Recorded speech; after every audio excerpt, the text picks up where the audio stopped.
You can go. Tell us your dog spot story, Wendy. My dog spot story. It actually started about a year ago to this day. I was having dog fights in my home with my two female boxers. I had about a 9-year-old boxer, and Lola at the time would have been about a year and a half. This is Lola over here. And they had just started fighting. And I had gone to the veterinarian because they were getting hurt. I was getting hurt.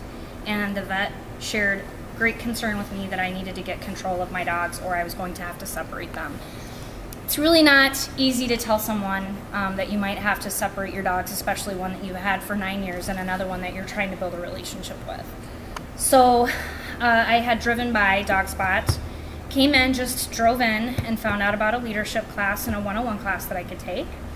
And as a result of that class afterwards, Tiffany always asks in the class, tell me why you're here. And I said, I'm here because my dogs are fighting.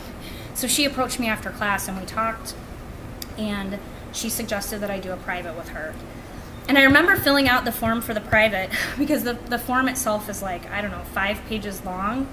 And me, being the detailed person that I am, I'm going into exceptional detail about all the issues that I'm having and what I've done and how I've trained my dogs, or lack thereof, really.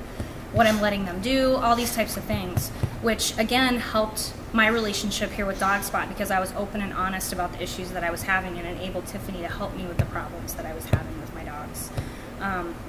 Many of which were basic things like resources. I control the resources. I wasn't doing that. My dogs were controlling the resources. They were controlling dinner time. They were controlling when they went outside. They were controlling whether or not they got up on the couch or not.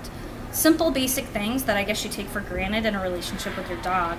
I wasn't controlling the resources. So even just starting those basic things helped me start to have more control over my dogs. Did it correct everything right away? No, because those things don't just happen overnight, so it takes time to correct them. But I was able to manage them such that to continue to prevent my dogs from getting hurt. So that really started my experience at Dog Spot. And this guy over here, Baron, he's my rescue dog. So as a result of spending a lot of time here, I was able to start doing some foster work as well. And Baron came into our lives when I was volunteering here one day, and he was surrendered by a family nearby that said that he was going to be put down. And I ended up fostering him, and I was a foster failure because he's such an awesome dog. He's actually a therapy dog now because, again, of the training that I've received here at Dog Spot. So, granted, therapy dogs are born, they're not made, but I still believe that I learned a lot as a leader, that when I took this dog on, I didn't have the baggage with him that some people have, and that enabled us to have a really great partnership to be able to do therapy work. You don't see my oldest dog here today because she's passed on, which was a really difficult time, but I have 2 awesome dogs right here with me as a result of my training here at Dog Spot. Wendy, what is your understanding of the 3 life issues? The 3 life issues.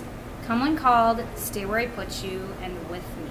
These are very important issues to understand, particularly as an owner such as myself that has 2 dogs.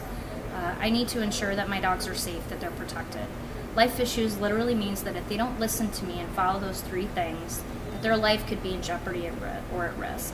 And I know some people say, well, really, how does that happen? There's everyday situations that can occur where you may need to put your dog in a stay and be able to walk away. Maybe I need to tend to an emergency. I'm out walking my dog and there's an emergency where I need to assist somebody else. I want to be able to put my dog safely in a down and know that they're going to stay there. Recalls are huge. We see way too many dogs today that run out on streets and are hit by cars. We had a client here recently that just lost a dog that ran out in the street. It's a very sad thing. It'd be a very hard thing to lose your dog. So the 3 life issues can also wear your dog out.